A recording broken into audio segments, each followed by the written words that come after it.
मैं हारा थका बेमन सा आज ऑफिस से घर आया ही था कि मेरी नज़र सामने किचन से आती मेरी पत्नी पर पड़ी। वो देखने से ही काफ़ी उखड़ी उखड़ी लग रही थी। उसकी मनोदशा देखते ही मैं समझ गया था कि ज़रूर ही कोई बात तो है। इसलिए मीनाक्षी इतनी रूखी रूखी सी लग रही है। मैंने हाथ मुँह धोए हुए थे, इसलिए मैंने उससे तौलिया मांगा। उसने बिना कुछ बोले मुझे तौलिया लाकर दे दिया। मैंने उसे कंधे पर हाथ रखते हुए पूछा, मीनाक्षी क्या बात है, आज तुम कुछ उकड़ी उकड़ी सी लग रही हो। तो उसने मुझे खा जाने वाली नज़रों से देखा और भड़कते हुए बोली, आपको क्या है, फिर चाहे बेटी ट्यूशन से फीस ना देने की वजह से बेइज्जत करके भगा दी जाए या फिर बेटे पर स्कूल ड्रेस के जूते ना होने की वजह से उसके स्कूल की फुटबॉल टीम में खिलाने से मना कर दिया जाए। आपको क्या, आपको तो सुबह 9 बजे जाना और शाम को 8 आने और फिर चद्दर तान के सो जाने के अलावा एक पल की भी चिंता नहीं है। और ना मेरा कोई ख्याल। डॉक्टर ने पिछले महीने ही दवाई कराने को कहा था, नहीं तो मर्ज कभी भी अपने पैर ज़रूरत से ज़्यादा पसार सकती है। कभी तुमने ध्यान से देखा है मेरे चेहरे की ओर? ये झुर्रियाँ बेउम्र पकते हुए बाल जवानी में ही बुढ़िया बनती जा रही हूँ। एक पैसे की दवा नहीं नसीब नहीं है मुझे।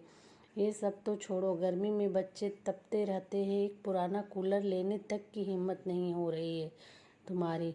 मैं बेड पर नज़रें झुकाए अपनी नाकामी पर शर्मसार हो रहा था। बीवी बच्चों की परवरिश और उनकी ज़रूरतों का ध्यान रखना मेरा कर्तव्य है, पर क्या करूं, ये मेरा दुर्भाग्य ही तो है। कहने को तो देश तरक्की कर रहा है, लोग खुश हैं, पर मैं कैसे कह पाऊं कि मैं बढ़ती महंगाई और बेरोजगारी की वजह से दिन व दिन ज़रूरतों के बोझ तले दबता जा रहा हूं। बिजली के बिल से लेकर घर के राशन पानी तक की कीमतें आसमान छू चुकी हैं और पगार बढ़ाने के नाम पर दफ्तर में धमकी दी जाती है। नौकरियां अब कभी भी जा सकती हैं, काम नहीं है ऑफिस में, इसलिए वही पुरानी पगार पर काम करना मजबूरी बन चुकी है। ऐसे में मैं क्या ही करूं? मैं बैठा बैठा अपनी परिस्थितियों से दो चार हो ही रहा था कि घर के दरवाजे पर किसी के आने की दस्तक हुई। बच्चों ने गेट खोल कर देखा तो पिताजी थे। अपने दादाजी को देख के बच्चे तो बहुत खुशी से उछल गए, लेकिन मेरी सांसें तेज हो गई। पत्नी ने फिर से मेरी तरफ देखा, ऐसे जैसे मानो वह कह रही हो, अपना पेट पालने के लिए तो अपनी आंतें और गुर्दे गिरवी रखने के दिन आ गए हैं। अब ऐसे में पिताजी अकस्मात आए हैं तो ज़रूर ही कोई आर्थिक समस्या को लेकर ही आए होंगे। मैंने भी नज़रें चुराते हुए एक बार मीनाक्षी की ओर देखा, पर कुछ कह पाने की स्थिति में नहीं था, इसलिए जल्दी से उठ के पिताजी के पास गया और नज़रें चुराते हुए उनके चरण स्पर्श कर उन्हें बैठने को कहा।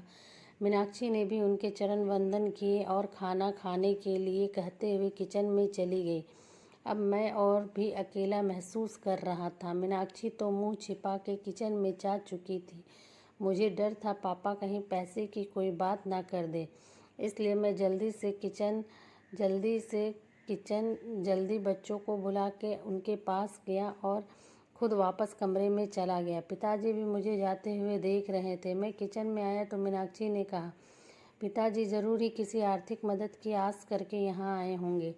ऐसे में इन्हें हम ही याद आते हैं, बड़े बड़े भाई साहब को कोई याद नहीं करता।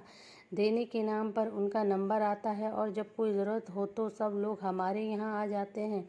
वैसे तो ये सब मीनाक्षी कभी नहीं बोलती, पर इस बार उसके घर की तंगहाली इस लेवल पर थी कि उसे मरने के लिए अगर जहर खरीदना हो तो उसके लिए भी पैसे का इंतज़ाम ना के बराबर ही था।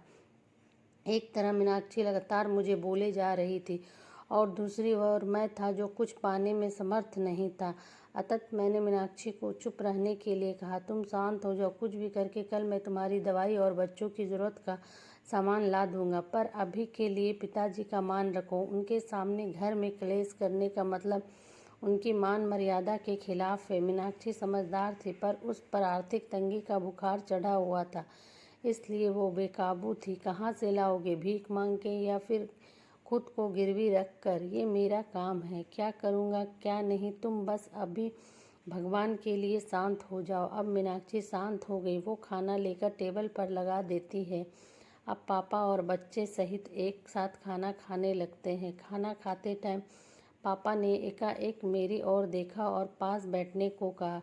मेरी सांसें और दिल दोनों ही तेज हो गया, कहीं पिताजी कोई मांग ना कर दें, क्योंकि मेरे पास अभी देने के नाम पर केवल वक्त ही था।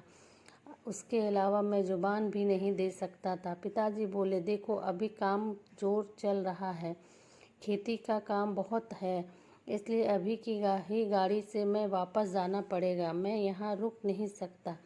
तुम्हारी माँ बहुत चिंता कर रही थी। पिछले कुछ महीने से तुम फ़ोन और बात बहुत कम कर रहे हो, और ऐसा तुम तभी करते हो जब तुम किसी परेशानी में होते हो।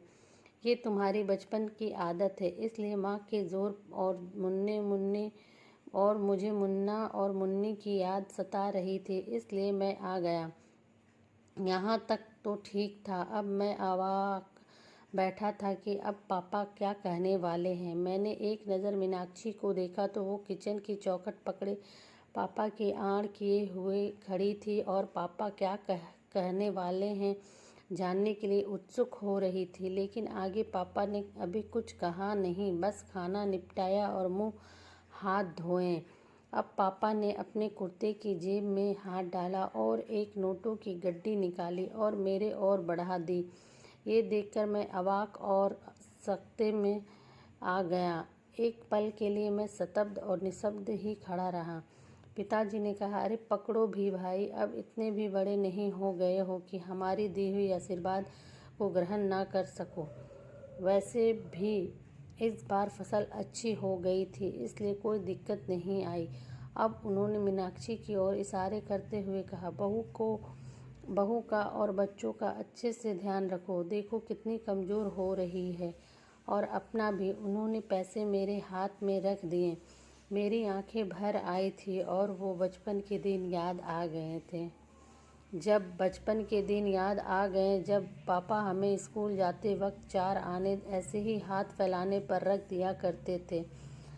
पर बस अंतर इतना होता था कि उस वक्त मेरी आंखें झुकी हुई नहीं बल्कि प्यार और दुलार से ऊंची होती थी। फिलहाल मीनाक्षी और मैं दोनों ही गलत साबित हो चुके थे, इसलिए खुद की ही नज़रों खुद से ही नहीं मिला पा रही थी। सच में बच्चों के लिए माँ बाप बोझ हो सकते हैं, पर माँ बाप के लिए बच्चे कभी भी बोझ नहीं होते। वे हमेशा उनका ध्यान रखते हैं।